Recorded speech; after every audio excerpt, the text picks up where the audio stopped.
Assalamualaikum warahmatullahi wabarakatuh. Berjumpa kembali di channel Cendekia Muslim. Teman-teman sekalian, kemarin menurutku ada sebuah kabar yang menggembirakan ya, yaitu terkait dengan dibatalkannya ya pencabutan izin operasional Pondok Pesantren Sidikiyah di Jombang ya. Karena seperti kita ketahui bahwa beberapa waktu yang lalu ketika heboh kasus pelecehan seksual yang melibatkan putra dari pengasuh Pondok Pesantren Sidikiyah tersebut, dengan segala macam dinamika soal kesulitan melakukan penangkapan ketika ada upaya jemput paksa, kemudian ada beberapa oknum dari pihak pondok pesantren yang menghalang-halangi upaya penegakan tersebut. Kemudian kalau menurutku secara terburu-buru Kementerian Agama mencabut izin operasional dari pondok pesantren tersebut, kalau tidak salah itu pada tanggal 7 Juli ya. Jadi gara-gara masalah tersebut, ketika Ponpes dianggap menghalang-halangi proses hukum, kemudian Kementerian Agama mencabut izin operasional pondok pesantren tersebut.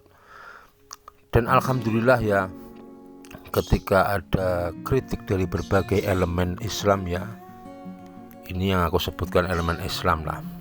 Kalau orang-orang yang Islamofobia tentu mereka mendukung pencabutan izin operasional pondok pesantren tersebut.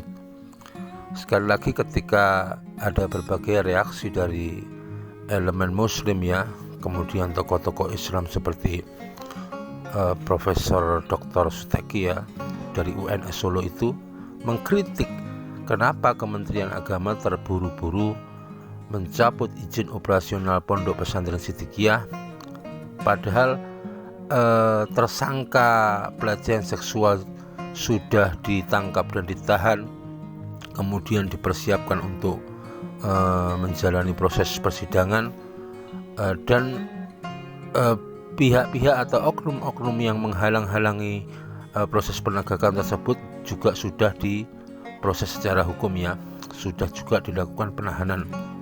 Kalau tidak salah ada 5 orang yang dianggap menghalang-halangi upaya penjemputan paksa tersebut.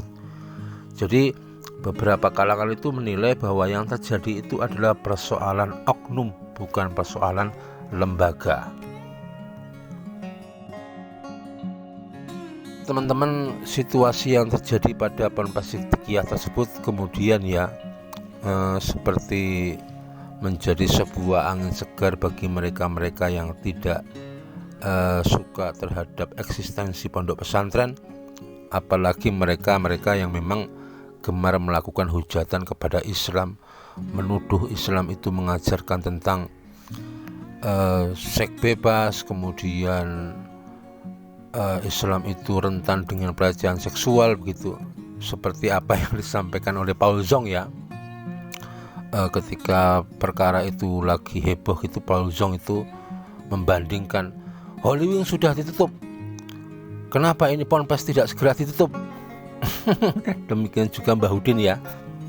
Jadi saat itu menjadi angin segar bagi para penghujat Islam ya. Tetapi sekali lagi, alhamdulillah kemarin melalui Menko ad interim ya, Menteri Agama ad interim, artinya menteri yang sedang menggantikan posisinya sementara dari Menteri Agama ya, karena Bapak Menteri Agama saat ini sedang menjadi Amirul Hajj, sedang melaksanakan ibadah haji. Dalam hal ini melalui Menak ad interim yaitu Bapak Muhajir Effendi, pencabutan izin dari pondok pesantren tersebut dibatalkan. Jadi hanya berlaku sekitar 1 minggu ya, karena memang tidak adil ketika yang melakukan kesalahan itu adalah oknum dan kemudian tidak ada ajaran yang menyimpang di dalamnya, bukan sesuatu yang yang terstruktur, masif, sistematis, bukan karena adanya ajaran yang menyimpang.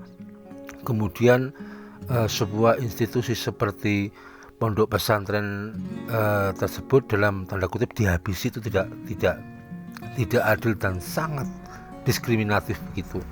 Karena sekali lagi yang melakukan kesalahan adalah oknum, dan oknumnya sudah ditindak, tentu lembaganya tidak boleh ditindak.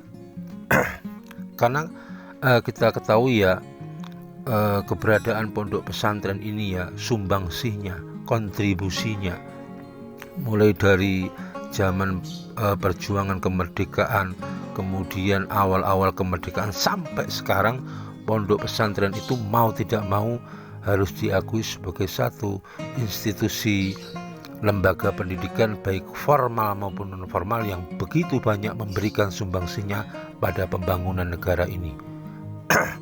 Jadi ini semacam kena prank ya orang-orang yang Islamofobia. Kemudian memang sudah aku prediksi, kalau pencabutan itu tidak dibatalkan, aku yakin akan ada perlawanan secara hukum dari pihak pondok pesantren. Tentu akan mengajukan upaya keberatan administratif, upaya keberatan administratif banding, dan kalau itu tidak diterima atau ditolak, itu tentu dari pondok pesantren itu aku yakini akan melakukan gugatan peradilan tata usaha negara ya, gugatan di pengadilan tata usaha negara. Tetapi sebelum itu semua terjadi, sekali lagi alhamdulillah, pencabutan izin dari pondok pesantren tersebut dibatalkan.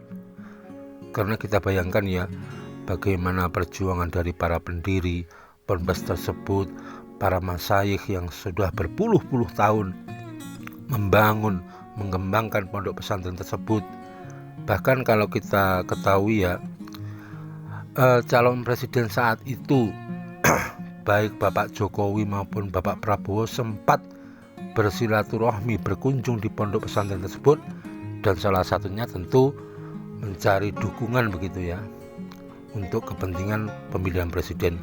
Karena kita ketahui para santri atau simpatisan atau yang terhubung dengan Ponpes Siddiqiyah itu kurang lebih ada 5 juta pengikut di seluruh Indonesia.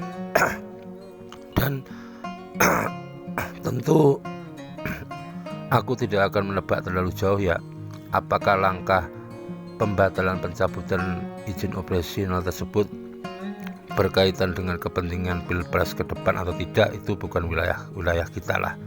Yang penting kita bersyukur ponpes tersebut sudah diaktifkan kembali demi kepentingan para santri, para peserta didik, agar tidak terbengkelai dalam proses belajar mengajarnya, karena ada ribuan santri yang menggantungkan pendidikannya di ponpes tersebut. Itu teman-teman yang bisa aku sampaikan, kurang lebihnya mohon maaf. Assalamualaikum warahmatullahi wabarakatuh.